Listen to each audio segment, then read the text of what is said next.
Hello friends, UPSC के अंतर्गत vacancy निकली है। यह vacancy scientific officer non destructive के पद के लिए है। मिनिस्ट्री का नाम ministry of consumer affairs, food and public distribution, department of consumer affairs के अंतर्गत यह वैकेंसी निकली है। ऑर्गेनाइजेशन का नाम है नेशनल टेस्ट हाउस।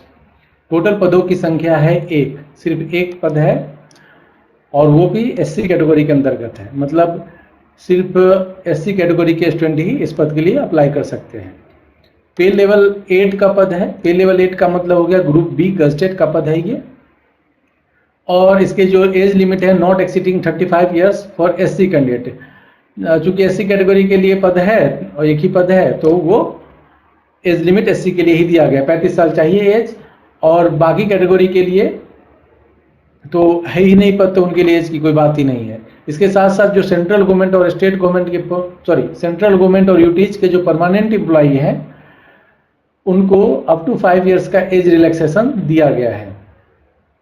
चलिए इस पद के लिए बाकी डिटेल्स देख लेते हैं। क्वालिफिकेशन है, essential qualification master degree in physics और डिग्री इन इलेक्ट्रिकल इंजीनियरिंग और डिग्री इन मैकेनिकल इंजीनियरिंग और metallurgy from a recognised university और इंस्टीट्यूट।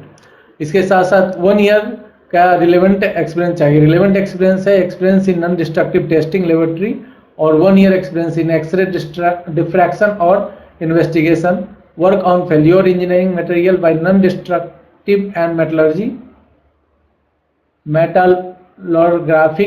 methods of testing। अरे भैया, तो इसके लिए मास्टर डिग्री फिजिक्स में होना चाहिए या फिर इलेक्ट्रिकल या मैकेनिकल में इंजीनियरिंग की डिग्री हो या मेटलर्जी में डिग्री हो। साथ ही साथ 1 साल का एक्सपीरियंस चाहिए नॉन डिस्ट्रक्टिव टेस्टिंग लेबोरेटरी में, या फिर 1 year experience in x ray diffraction और इन्वेस्टिगेशन, वर्क और failure engineering material by non destructive and metallographic methods of testing में चाहिए एक्सपीरियंस 1 साल का। चलिए इसके साथ साथ ड्यूटीज देख लेते हैं। The duties and responsibilities of the said post include testing and evaluation of concerned laboratory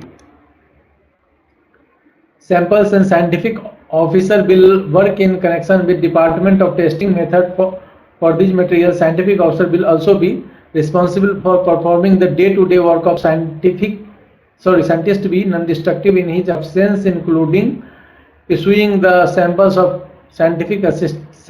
to scientific assistant and signing of test certificate. सब बात लिख दिया गया है कि अगर साइंटिस्ट भी का भी काम करना पड़ेगा, ये साइंटिफिक असिस्टेंट को सैंपल इशू करना पड़ेगा, टेस्ट सर्टिफिकेट साइन करना पड़ेगा, वगैरह वगैरह सारी बातें। प्रोबेशन 2 साल का है और उसके बाद आप परमानेंट एम्प्लॉय हो जाएंगे। हेडक्वार्टर कलकत्ता में है, लेकिन आपको इंडिया में कहीं भी सर्व करने के लिए भेजा जा सकता है। यह पद general central services group B gazetted non ministerial category का है, परमानेंट नेचर का पद है। और इस पद के लिए अगर आप अप्लाई करना चाहते हैं तो अप्लाई करने की लास्ट डेट है 29 मई 2025। अप्लाई करने का लिंक आपको इस वीडियो के डिस्क्रिप्शन में मिल जाएगा। साथ ही साथ सारे इंपॉर्टेंट डेट्स एंड डिटेल्स इस वीडियो के डिस्क्रिप्शन में मिल जाएंगे। जो डिटेल जॉब नोटिफिकेशन है वो भी आपको इस वीडियो के डिस्क्रिप्शन में मिल जाएगा। तो अगर आप इस पद के लिए एलिजिबल हैं और अप्लाई करना चाहते हैं तो यथाशीघ्र अप्लाई करें, लास्ट डेट का इंतजार ना करें। All the best, thank you.